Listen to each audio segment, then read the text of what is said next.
está de nuevo aquí con ustedes en Voz Live. Esto es nuestra cita diaria, información y actualidad completamente en vivo. Yo soy Verónica Silveri, me puede encontrar como @Verónica Silveri P en todas las plataformas digitales y demás redes sociales. Antes de empezar, por favor, vaya y suscríbase a nuestro canal de YouTube. Allí nos encuentra como @VozMedia. Se lo digo siempre, comente, denos like, pulse ese pulgar arriba para que podamos llegar a muchas más personas. Les recuerdo que estamos en vivo, puede vernos también por Facebook y por Rumble. El programa de hoy llega con el apoyo de D1 Coffee, sabor sin igual directamente desde las tierras altas de Guatemala. Cada taza cuenta una historia y cada bolsa ayuda a financiar proyectos comunitarios. D1 Coffee, disfrútelo con propósito, ya puede comprarlo, está disponible en Voz Mercado. Ahora sí, empezamos con la información. La noticia de hoy es que, escuche bien, 23 de 24 solicitudes falsas de Obamacare fueron aprobadas para recibir subsidios. Se desconoce el destino de 21.000 millones de dólares en un solo año. La Oficina de Responsabilidad Gubernamental publicó recientemente un informe impactante sobre el fraude en el sistema de créditos fiscales para primas de la Ley de Cuidados de la Salud Asequible, conocido como Obamacare. Los investigadores presentaron 24 solicitudes ficticias para obtener cobertura médica subsidiada. 23 fueron aprobadas. Los hallazgos son asombrosos. El mercado federal aprobó a solicitantes falsos utilizando números de seguro social inválidos y documentos falsificados. En un caso se le informó a un solicitante que sus ingresos habían sido verificados con base en la documentación. No se había presentado ninguna documentación. ¿De dónde sale esta verificación? Más de 29.000 números de Seguro Social recibieron cobertura durante más de 365 días en 2023, lo cual es matemáticamente imposible sin fraude. Un mismo número de Seguro Social se utilizó en más de 125 pólizas para obtener 26.000 días de cobertura, el equivalente a, escuche bien, 71 años. Más de 58.000 números de Seguro Social que recibieron subsidios coincidían con registros de defunción del Seguro Social. Los centros de servicios de Medicare y Medicaid pagaron 94 millones a hogares con al menos algún asegurado fallecido. 21.000 millones en subsidios pagados solo en 2023 no mostraron evidencia de conciliación con las declaraciones de impuestos. Recibieron 275.000 quejas en 8 meses de personas inscritas en planes sin su consentimiento. Los corredores de seguros están inscribiendo a clientes falsos, cobrando comisiones, y las aseguradoras reciben pagos de primas por cuentas sin reclamaciones. Además de todo esto, no han actualizado su evaluación de riesgo de fraude desde 2018. A pesar de que el programa se ha duplicado con creces, alcanzando los 124.000 millones. Esto es el gobierno funcionando en piloto automático, despilfarrando el dinero de los contribuyentes, mientras los burócratas hacen caso omiso. Responsables, todavía nada que ver, pero esperaremos que esto suceda. Mientras tanto, vamos a nuestra redacción en Madrid a ver qué más noticias hay el día de hoy. Diane Hernández ya se encuentra con nosotros. Diane, bienvenida. Cuéntanos qué hay en la cover, qué hay en nuestra portada, qué noticias tenemos el día de hoy. ¿Qué tal? ¿Cómo estás, Verónica? Un saludo para ti, ya lo decías, desde Madrid, y por supuesto para todo el equipo que hace posible esta interacción con Voz Live. Además de esta noticia que ya adelantabas, impactante por demás con los números que se vienen manejando, tenemos que el presidente Donald Trump presentó horas atrás un paquete de ayuda agrícola valorado nada más y nada menos que en 12.000 millones de dólares, una medida dirigida a aliviar la presión económica sobre un sector que ya sabemos se enfrenta a costos elevadísimos y márgenes cada vez más ajustados de ganancia. El anuncio tuvo lugar en la sala del gabinete de la Casa Blanca, rodeado de funcionarios de alto nivel, legisladores, como costumbre el presidente, y por supuesto productores de distintas ramas agrícolas de todo el país, que fueron los que llevaron toda la información de lo que está sucediendo en los campos de Estados Unidos al presidente. Trump además detalló que los recursos provendrán de una parte de los ingresos de Estados Unidos que recibe por concepto de aranceles. Aseguró además que solo se empleará una fracción de esos fondos para respaldar al campo, que describió como un componente esencial de la economía nacional y donde calificó nuevamente a los agricultores como la columna vertebral de nuestro país. No es la primera vez que Donald Trump los llama así, y tanta responsabilidad pone sobre los agricultores del país porque son los responsables de alimentar a millones de personas. El paquete que ha anunciado el presidente contempla 11.000 millones de dólares en pagos únicos a productores mediante programa de asistencia puente para agricultores, así se llama, que tiene el Departamento de Agricultura. El monto restante, ha dicho Trump, se destinará a cultivos que no están cubiertos por ese esquema, pero vemos que es un monto mucho menor porque la mayoría de los cultivos están cubiertos dentro del programa Puente de Alimentación. Esto es una de las noticias que tenemos, pero tenemos otras informaciones. Una de ellas es un extenso análisis también relacionado con el presidente Donald Trump. Recordemos que Trump bromeaba antes de la toma de posesión de su segundo mandato con colocar un despachito, algo pequeño en las escalinatas del Capitolio y comenzar allí mismo a firmar órdenes ejecutivas. Lo dijo muchas veces durante sus eventos de campaña. No llegó a tanto el presidente, pero la actividad legislativa sí batió todos los récords existentes en un arranque de legislatura arrollador en todas las áreas. Aunque en el momento hay discrepancias sobre el número de órdenes ejecutivas exactas firmadas por los primeros días de Trump, dependiendo si se consideraban algunas exclusivamente formales o si también se incluían las proclamas y otros memorandos presidenciales relacionados, el número final, sí se sabe con certeza, superó las 140 durante los primeros 100 días del mandato. De hecho, solo durante la primera jornada, es decir, la primera semana, alcanzó el centenar de órdenes ejecutivas firmadas. Recordemos que aquello fue noticia tras noticia en las portadas de medios internacionales. Entre las más destacadas de ese tiempo y que recoge el análisis que hoy tenemos en portada, recordemos que tocó temas como la inmigración con la declaración de emergencia nacional en la frontera azul, que permitió, por supuesto, el despliegue de militares en ese momento, que reanudó además la reconstrucción del muro que dividía a México con Estados Unidos y que reinstaló la política Quédate en México. Además, firmó el fin en ese momento de la ciudadanía automática por nacimiento para hijos de inmigrantes indocumentados. Otro de los aspectos que recoge nuestro análisis, que está hoy en voz.us, y que tiene que ver con estos primeros 100 días y las órdenes ejecutivas firmadas por Trump, tiene que ver y que fueron claves, por supuesto, la definición de género y el fin de programas DEI en el Ejecutivo. Con esta nueva orden, el gobierno federal pasó a reconocer dos sexos, el masculino y el femenino únicamente, y en lo referente a los trabajadores federales, el presidente también ordenó en esos primeros días el fin del teletrabajo y congeló las contrataciones. Recordemos que además ahí entró todo lo que tenía que ver con el DOGE y con Elon Musk, que estaba dirigiendo todas las reformas en el gobierno federal para ahorrar los miles y millones de dólares en despilfarros que tenían los gobiernos anteriores. Recordemos que en los primeros días de Trump también rubricó la retirada de Estados Unidos del Acuerdo Climático de París, y en el aspecto de cambio climático y de energía, Trump además declaró la emergencia para eliminar restricciones al petróleo y al gas natural en ese tiempo, prometiendo también eliminar el arrendamiento de parques eólicos y el mandato de vehículos eléctricos. Recordemos que fue toda una campaña brutal para que aquello tuviera buen fin. Además, en esos primeros 100 días y en su primer año de mandato, que estaba a poco de cumplirse, Trump anunció la emisión de indultos y conmutaciones para personas condenadas o acusadas por el asalto al Capitolio en 2021. El análisis que presentamos en voz.us va desde su política arancelaria hasta numerosos acuerdos de paz que ha logrado en el mundo, pasando por supuesto por el fortalecimiento de la economía en el país. Todo esto en el primer año de su segundo mandato. Le invitamos a revisar esta nota, por supuesto que tiene muchos más datos que usted debería estar manejando en este punto. Tenemos más información, por supuesto, en la portada de voz.us, y uno de ellos tiene que ver con la situación de los agentes del AI, que continúa complicándose y tornándose aún más peligrosa. La incidencia retórica de líderes demócratas en este punto y de algunos grupos de izquierda radical, en este último caso también con agresiones físicas, ha hecho que las amenazas a los agentes de este cuerpo de seguridad ya se hayan disparado a un 1200%. Esto ha ido en aumento. Hace solamente 15 días estaba en 800%. Semanas después llegó a 1000% y ahora está en un 1200%. Amenazas de muerte, violencia contra los agentes del ICE que están llevando a cabo operativos de inmigración en todos los departamentos del país, amenazas familiares, todo esto recoge la nota que tenemos y a lo que están expuestos hoy los agentes del ICE. El número lo ha informado y lo ha confirmado el zar de la frontera, Tom Homan, que también ha dado otros datos respecto al trabajo de los agentes de inmigración y todo lo que tiene que ver con la protección de fronteras de Estados Unidos y estos programas para hacer más seguro el país.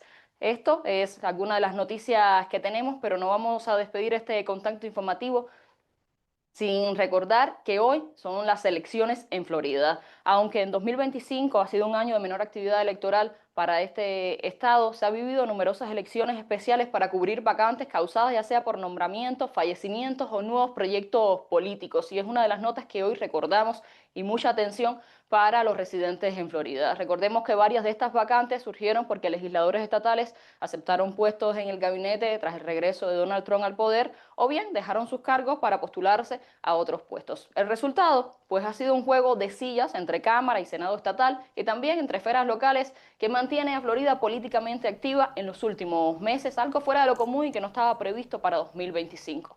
Pero ¿qué se decide este martes 9 de diciembre? ¿Qué está decidiendo Florida hoy? Pues este 9 de diciembre de 2025, ya decíamos, se celebra al menos 2 elecciones especiales de alcance estatal, además de una crucial elección local en la ciudad de Miami. En una parte tenemos el Distrito 11 del Senado de Florida para reemplazar a Blaise Angoglia, que dejó su asiento tras ser nombrado director financiero del estado. Además, tenemos el Distrito 90 de la Cámara de Representantes de Florida, que se está celebrando para cubrir el escaño vacante tras la muerte, recordemos, del representante Joseph Casello el pasado 18 de julio. Estos son las especiales que hay. Además de esto, la ciudad de Miami hoy está celebrando la segunda vuelta para alcalde. Tras una primera ronda con 13 candidatos, ya teníamos esta información días atrás, en la que ninguno obtuvo mayoría absoluta. Y ojo, porque esto es muy importante, hoy podría definirse que la primera alcaldesa demócrata de Miami llega al puesto en casi 30 años, si así sucede y si así dictan las elecciones. Podría ser la primera mujer y la primera persona no hispana en asumir ese cargo en una ciudad mayoritariamente hispana, ya decíamos, en las últimas 3 décadas. Por lo que estamos prestando especial atención a estas elecciones y estamos recomendando que todo el que no ha efectuado su voto anticipado, que ya viene sucediendo desde el pasado fin de semana o además por vía correo, pues hoy vaya a ejercer su derecho y vaya a tomar cuenta de lo que será Miami, una ciudad, y Florida, por supuesto, un estado que tiene especial atención en el país por todo el movimiento que está generando en los últimos tiempos y también con visión a futuro, porque lo que se decida hoy pues repercutirá en los próximos 10, 20 o 30 años del estado de Florida. Así que atención a esta noticia, le daremos más seguimiento.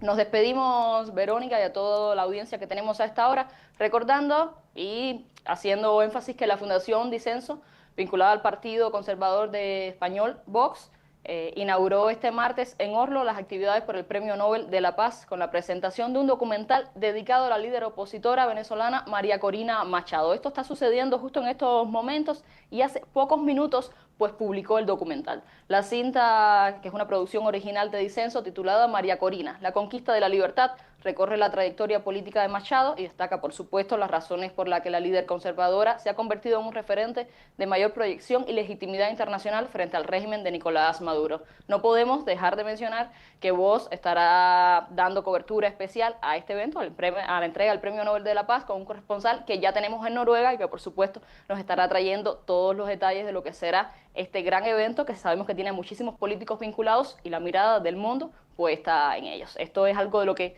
podemos compartir con ustedes, por supuesto, mucho más en Voz.us, pero por lo tanto, pues les recomendamos que pase por la página o que sigan en sintonía con Voz Live. Así es, allí veíamos a Williams Perdomo, nuestro querido redactor y corresponsal que está en Noruega, en Oslo, y por supuesto nos va a contar todo lo que sucede en esta interesante entrega. Diana Hernández, muchísimas gracias por acompañarnos. A ustedes y estamos en contacto. Y mire, seguimos con más información. El día de ayer se filtró un memorando interno condenatorio del equipo de transición de Biden de 2020 que advertía que revertir las políticas de inmigración de la era Trump provocaría una crisis en toda regla en la frontera, según reportó el New York Post.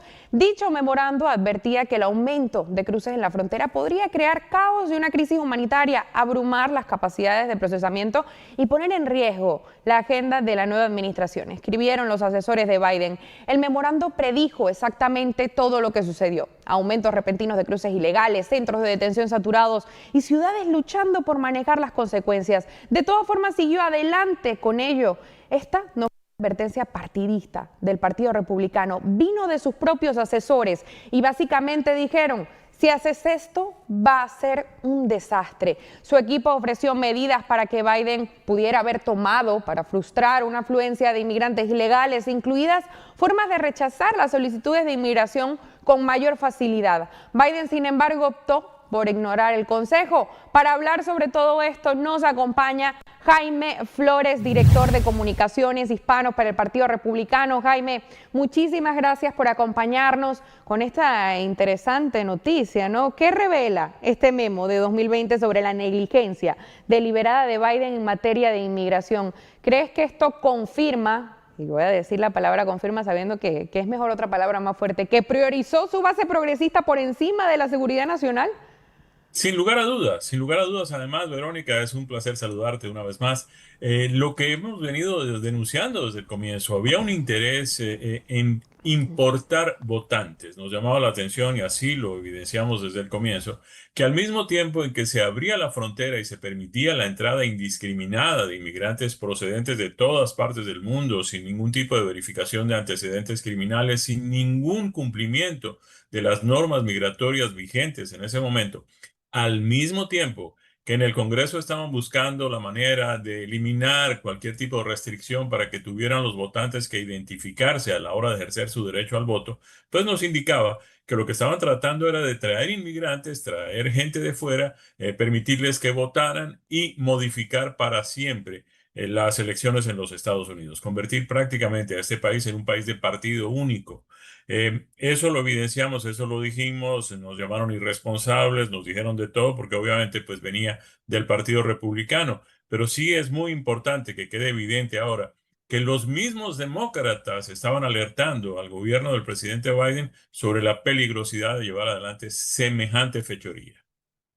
Jaime, vamos a aprovechar que estás con nosotros y vamos a leer la primera encuesta que vamos a realizarle a nuestra audiencia el día de hoy. Joe Biden debería rendir cuentas ante la justicia por la crisis fronteriza. Ya la tiene abierta en nuestro chat en vivo. ¿Sí o no? Esta pregunta, por supuesto, te la vamos a hacer a ti también después, Jaime, pero los asesores de Biden predijeron caos y una crisis humanitaria. Vamos primero con todo el memo. Por un posible aumento en la frontera. ¿Por qué piensa que el presidente ignoró sugerencias concretas como centros de recepción o rechazos más rápidos de reclamos de asilo, además de todo esto que me estás diciendo que tiene que ver con el voto? ¿Crees que hubo otra razón? Yo creo que hubo dos razones fundamentales. La primera era la cuestión globalista esta que sabemos. Ellos vienen insistiendo desde hace mucho tiempo en estas ideas anárquicas, como el acabar con las fronteras entre los países, que todas las personas tengan el derecho de vivir donde a bien tengan, independientemente de que sean ciudadanos de aquí o de allá.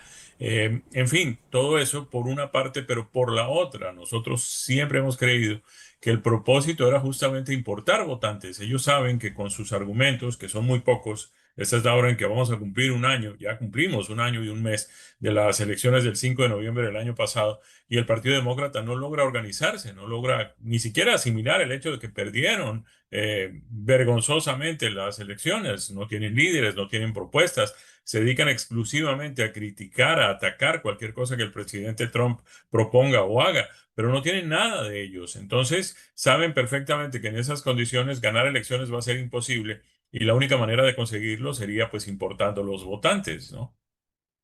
Increíble. Ahora, Jaime, exfuncionarios de Biden admiten que estos errores le costaron la elección de 2024. ¿Cómo ves este escándalo como evidencia de que las políticas demócratas fallaron no solo en conectar con votantes en estados fronterizos, sino en generar este tipo de caos que afectó también a la misma inmigración que está, a los mismos inmigrantes que viven dentro de Estados Unidos? Y es lo que hemos venido diciendo, Verónica, es decir, cuando la gente ataca al presidente Trump por estar promoviendo, y bien lo dijo durante toda la campaña, nadie tiene que darse por sorprendido, que adelantaría la operación de deportaciones más grande en la historia de los Estados Unidos. Esto no es nada contra los hispanos. De hecho, evidenciamos en aquella época que un porcentaje significativo, en algunos casos inclusive cerca del 70% de las personas que estaban cruzando la frontera entre México y los Estados Unidos ni siquiera hablaban español. Eran personas que venían de otros países, de otros continentes, y esas personas vienen detrás de las conquistas que los hispanos llevan 30, 40, 50 años logrando aquí en los Estados Unidos. Esos inmigrantes que vienen de África, de Asia, de qué sé yo qué países, vienen detrás de los empleos de los hispanos, de los cupos en las escuelas de los hispanos, de las camas en los hospitales de los hispanos. De manera que esa campaña que se hacía contra esa inmigración desmedida e irresponsable por parte de los demócratas en la administración Biden, no era para nada en contra de los hispanos, era en contra de lo que está sucediendo, de lo que sucedió en esa administración y que ahora pues le está costando mucho trabajo a esta administración del presidente Trump cumplir con esa promesa. Porque obviamente siguen los demócratas atacando a los republicanos, a los agentes de las autoridades migratorias que tienen la función de cumplir con el proceso de deportar a aquellas personas que estén de manera ilegal en este país. Ahora, Biden culpó a los republicanos por bloquear sus esfuerzos, pero solo hizo un acto para poder cerrar la frontera al final de la campaña de 2024. ¿Es esto hipocresía política o un intento tardío de dañar a Trump?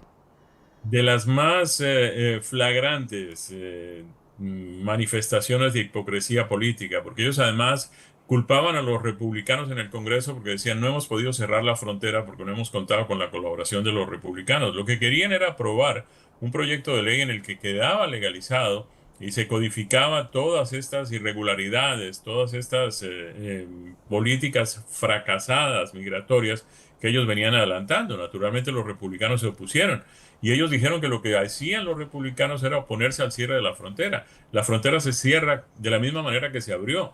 La frontera estaba cerrada cuando Biden llegó a la Casa Blanca, cerrada por el presidente Trump, que además había tratado de construir el muro fronterizo, y los demócratas en el Congreso se opusieron a hacerlo, inclusive provocando un cierre del gobierno en esa oportunidad. Imagínense ustedes todo lo que nos hubiéramos ahorrado si hubiera habido un muro fronterizo cuando llegó el presidente Biden a la Casa Blanca. Hubiéramos evitado la entrada ilegal de más de 7 millones de personas a los Estados Unidos. Llegó el presidente Trump, de inmediato, el primer día, ordenó el cierre de la frontera y ahora tenemos meses, ya vamos a cumplir 9 meses consecutivos en los que no se ha permitido el ingreso ilegal de una sola persona, de un solo inmigrante irregular a los Estados Unidos. Sabiendo esto, hay alguien de quien no hemos hablado, el exsecretario Mayorkas. ¿Crees que aumentan las posibilidades de poder enjuiciar a Mayorkas, por ejemplo? Yo pienso que sí, y no solamente desde el punto de vista criminal, porque lo que hicieron fue pues romper las normas, las leyes, violarlas y sobre todo someter al país y a una cantidad enorme de personas a todo este suplicio absurdo que era completamente innecesario.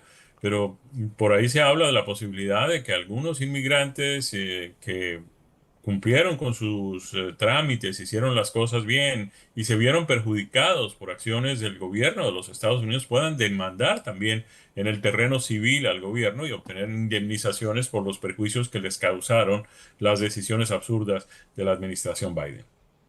Ahora hay que acotar también que el gobernador de Illinois, por ejemplo, Pritzker, liberó a 1.700 inmigrantes ilegales en el estado con antecedentes criminales, ¿no? Desde 2020. Y lo peor es que así como él, muchos, estamos hablando de algo sumamente intenso, antecedentes penales, criminales, ¿no? Por otro lado, Jaime, el presidente Trump estalló por los bloqueos del Senado para seguir nombrando a figuras de su gabinete. Vamos a escucharlo.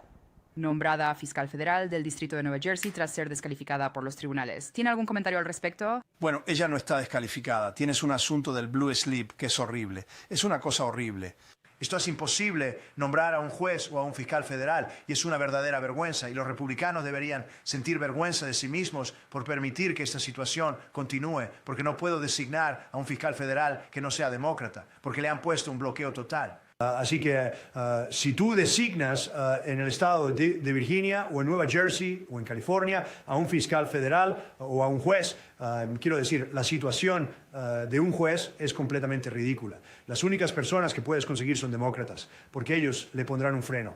Si yo propusiera a George Washington y a Abraham Lincoln para ser fiscales federales en Nueva Jersey o para ser fiscales federales en Virginia, tenemos senadores demócratas.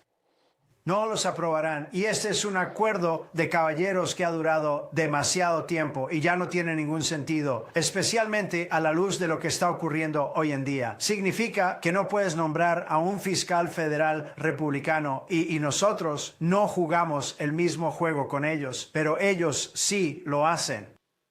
Y espero que alguien converse con el senador Grassley para que tome medidas con el blue slip. Porque te aseguro, John, que yo propuse a gente excelente, a personas de primera, con la más alta educación, a los mejores abogados para ser fiscales federales. y ambos senadores, solo hace falta uno. Pero si son senadores demócratas, dicen, no lo vamos a aprobar. Un par de ellos me dijeron, ¿por qué no nombras a demócratas? Todo porque el senador Grassley, con su tema del Blue Slip, no dejará pasar a nadie. Por cierto, los demócratas han violado la disposición del Blue Slip en numerosas ocasiones, pero nosotros no lo hacemos. Y lo que significa es, supongo, que solo tengo que seguir nombrando gente por 3 meses y luego nombrar a otro. Y es una situación muy triste. Estamos perdiendo a gente tremenda.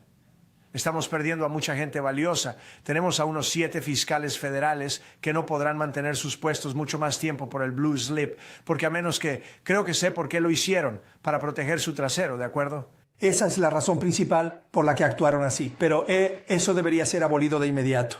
Quiero poder nombrar a grandes, la gente más educada, la más respetada, no puede conservar sus empleos por los Blue Slips.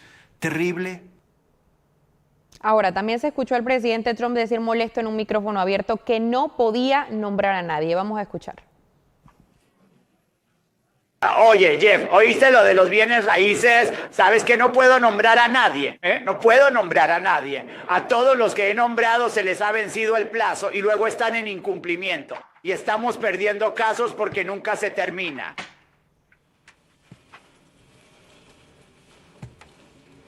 Evidentemente, Jaime, debe haber mucha frustración, por un lado, porque a pesar de haber ganado las elecciones como las ganó, su gobierno ha sido saboteado sin duda por los demócratas. ¿Pero crees que hay responsabilidad en una fracción de los republicanos también? ¿O a qué crees que se deba todo esto? Podría haberla, pero lamentablemente esto, Verónica, además no es la primera vez que ocurre. En su primera administración, el presidente Trump también tuvo serias dificultades para imponer sus políticas que además llegan no por capricho de él, sino por decisión, por mandato de los votantes. Él propuso en la campaña toda una serie de cosas que iba a hacer cuando llegara a la Casa Blanca, las viene haciendo, pero muchas de ellas no se pueden implementar simplemente porque no ha tenido la libertad de gobernar a sus anchas. Fue el mandato que la gente le dio.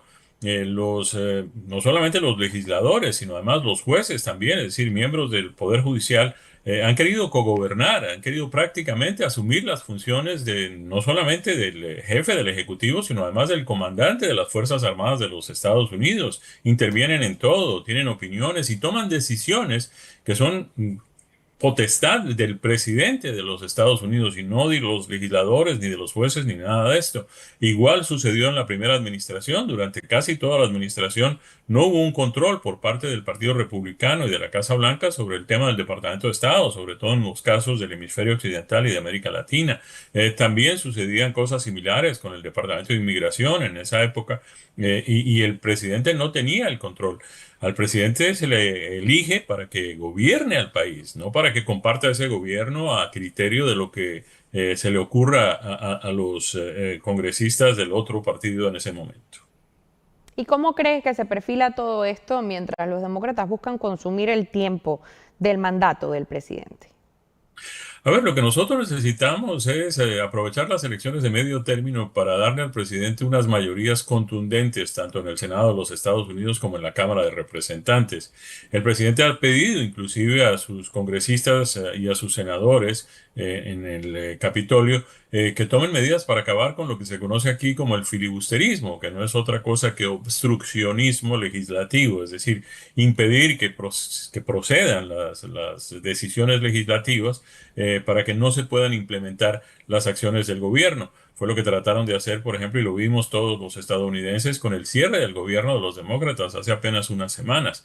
Una vez se acabe esa imposición de que tiene que haber 60 votos en el Senado para conseguir la aprobación de cualquier proyecto que tenga que ver con financiación, pues si eso se baja a mayoría simple, es decir, la mitad más uno, pues ya habría la posibilidad de gobernar con más libertad y cumplir con las promesas del gobierno y sobre todo con el mandato de los votantes.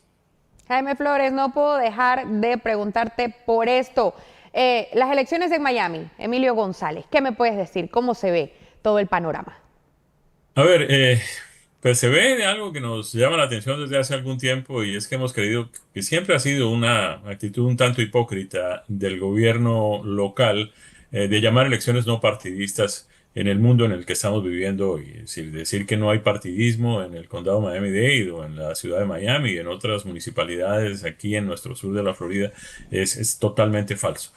Nosotros creemos que pues siempre ha habido, y qué bueno que ahora por lo menos la gente esté diciendo yo voy a votar por este candidato porque es de este partido y por este otro porque es del otro. En el caso de Emilio González, nosotros creemos en el Partido Republicano que es el mejor candidato a la alcaldía de Miami que hemos podido tener. No solamente tiene una vasta experiencia en la ciudad, que ya gerenció en una oportunidad, sino que además es un funcionario que tiene una larga trayectoria en cargos federales de gran envergadura. Él fue director de inmigración y a nivel local fue director también del Aeropuerto Internacional de Miami, que no es poca cosa, es una empresa de una gran envergadura y Emilio la logró sacar adelante con banderas desplegadas. Nosotros creemos que además tiene el respaldo del presidente Trump. Nosotros creemos que negarle a Emilio González la posibilidad de ser alcalde de la ciudad sería un error que nos podría costar muchos años recuperar.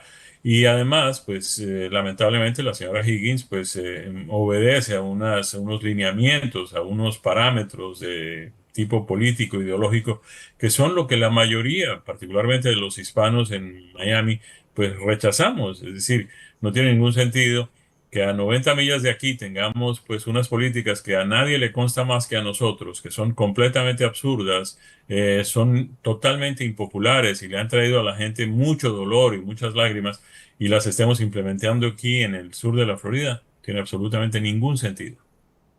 Jaime Flores, director de comunicaciones para hispanos del Partido Republicano, muchísimas gracias por acompañarnos el día de hoy. Gracias a ti, Verónica. Felicidades para todos. Muchas gracias.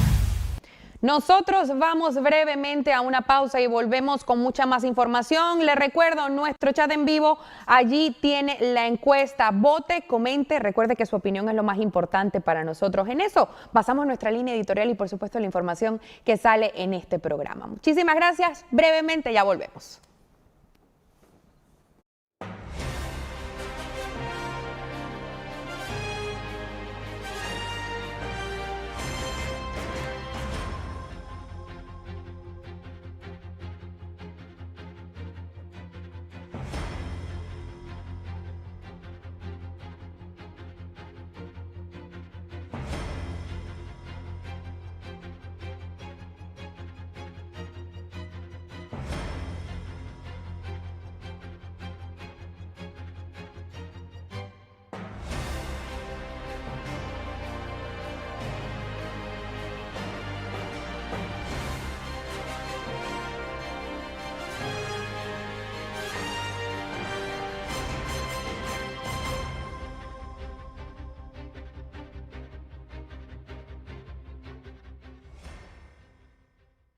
Si estás pasando por ansiedad o depresión, no tienes que enfrentarlo sola. Con Voz Salud tienes acceso ilimitado a terapia y consultas médicas virtuales o en persona y a más de 400 medicamentos, incluyendo los que tratan la salud mental, totalmente gratis. El apoyo comienza desde solo $1 al día. Visita salud.voz.us y empieza a sentirte mejor mucho más pronto. Now we're looking at what we've had for 3.5 years and what we get under Donald Trump. It's a pretty easy choice. El voto hispano jugó un rol crítico en esta elección. Sin filtros, sin agendas y con los valores que nos caracterizan a los hispanos. Faith, family, hard work. Voz News con la reconocida presentadora Karina Yapor, acompañada de un equipo de destacados periodistas y analistas políticos, económicos y sociales. Voz News de lunes a viernes por The Star.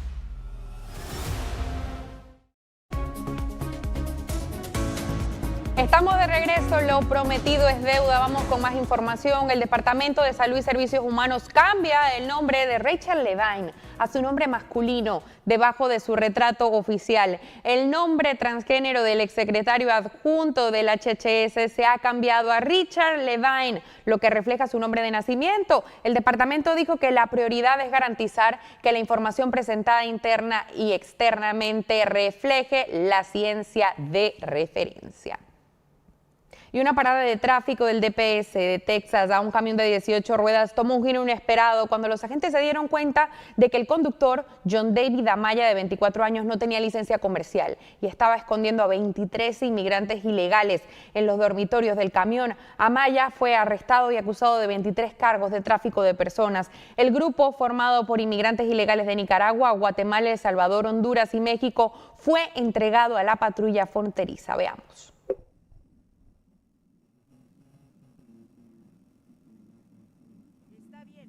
¿Tienes una CDL? Sí, pero como dije, es que no tengo una foto de eso conmigo. Ahora mismo. Bien, en cuanto a las infracciones, no tienes CDL y conduces un vehículo.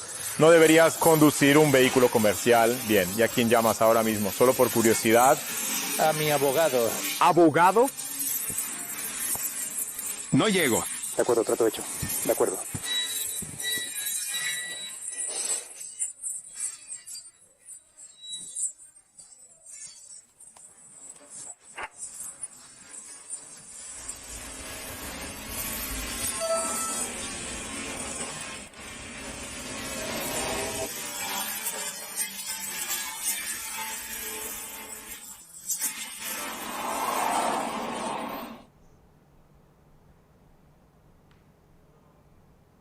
Allí veían el video, esto sucedió en Texas. Seguimos ahora con más información. Los demócratas parecen firmes en defender de cualquier manera que los bombardeos en el Caribe deben parar. Esto fue lo que dijo el representante de California, John Garamendi. Escuchemos.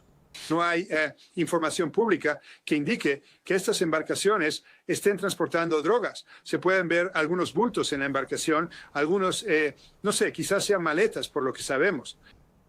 Y el senador Adam Schiff, demócrata de California, dice que los narcotraficantes no deberían haber sido detenidos por el ejército estadounidense. Escuchemos. Qué bueno tenerlo de vuelta, lo apreciamos. Permítame empezar con los ataques a embarcaciones que acababa de discutir con el senador Tom Cotton. Usted escuchó su enérgica defensa de estos ataques. Él afirma que son lícitos. Permítame plantearle esta pregunta, senador. Sé que no ha visto el video, pero según lo que sabe, ¿cree que estos ataques navales son legales? No estoy de acuerdo. Son ilegales, son inconstitucionales y matar a 2 personas que naufragaron en el mar también es moralmente repugnante. Estoy de acuerdo con Tom. Debemos hacer todo lo que podamos legalmente para detener el flagelo de las drogas que entran a este país, pero esto no es en absoluto legal ni constitucional. Y francamente, si el Pentágono y nuestro secretario de Defensa están tan orgullosos de lo que están haciendo, que el pueblo estadounidense vea ese video. Que el pueblo estadounidense vea a 2 personas de pie sobre una lancha volcada o sentadas en una lancha volcada y deliberadamente asesinadas y que decidan por sí mismos si están orgullosos de lo que su país está haciendo. No me imagino que la gente esté orgullosa de eso. Y como usted señaló, el manual sobre el derecho de la guerra deja explícito que matar a personas náufragas es ilegal, es una violación de la ley.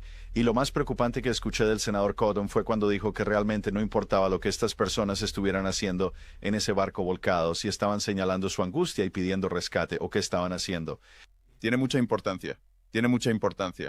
Y sabes, un punto que compartiría con él, y es que también creo que todos estos ataques son ilegales, son una forma de asesinado extrajudicial. Estos barcos no están invadiendo Estados Unidos en un asalto armado, están a miles de millas de distancia. Algunos de ellos, quizás incluso esta embarcación, si los informes son precisos, ni siquiera se dirigía a Estados Unidos. Y que estemos involucrados en este tipo de campaña no autorizada de asesinatos extrajudiciales no podría ser, creo, una violación más clara de la ley. El hecho de que la administración pueda incluir en una lista a un grupo de organizaciones terroristas y organizaciones narcoterroristas no altera la capacidad legal, ni le otorga a un presidente la facultad de matarlos en el mar. Puedes poner a quien quieras en la lista. Eso no lo hace legal para decir, ahora puedo matarlos. Y un último punto, han actuado con mucha ligereza respecto a si saben exactamente quién está en esos barcos o si solo dicen que están asociados con una organización terrorista en una lista secreta. Y necesitamos una investigación minuciosa para averiguar qué órdenes eran, si era matar a todos en una organización sin saber específicamente quiénes eran estas personas o cuál era la situación. Senador Schiff. Y en el mismo orden de ideas, las fuerzas estadounidenses interceptaron hoy una pequeña embarcación en el Caribe en una dramática operación en el mar. Órdenes gritadas en español. Las tropas estadounidenses detuvieron a 3 sospechosos encontrados a bordo del barco. Lo que descubrieron a continuación, montones de paquetes de droga de colores brillantes escondidos en el barco. Vamos a verlo. ¡Manos arriba! ¡Aprieten el barco! ¡Aprieten el barco! ¡Aprieten!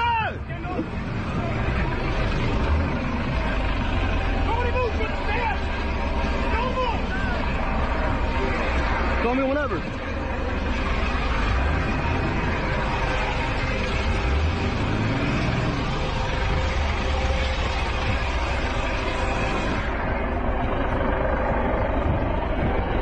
¿Usted tiene ningún arma?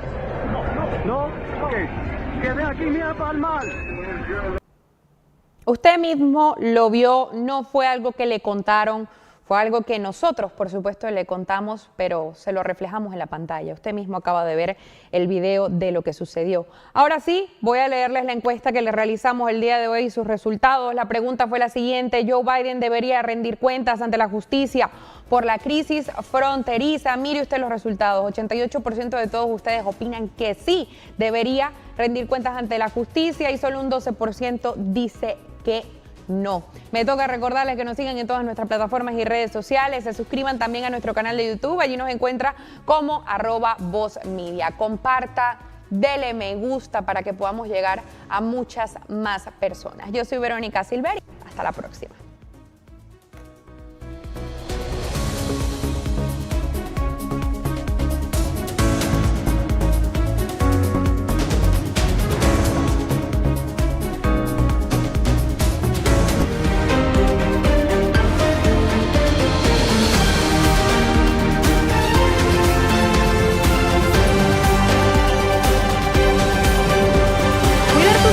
No debería ser algo imposible.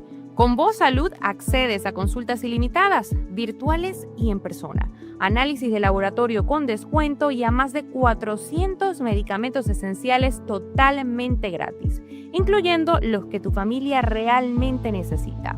Todo desde solo $1 al día. Atención médica real sin complicaciones. Visita salud.voz.us y empieza a cuidar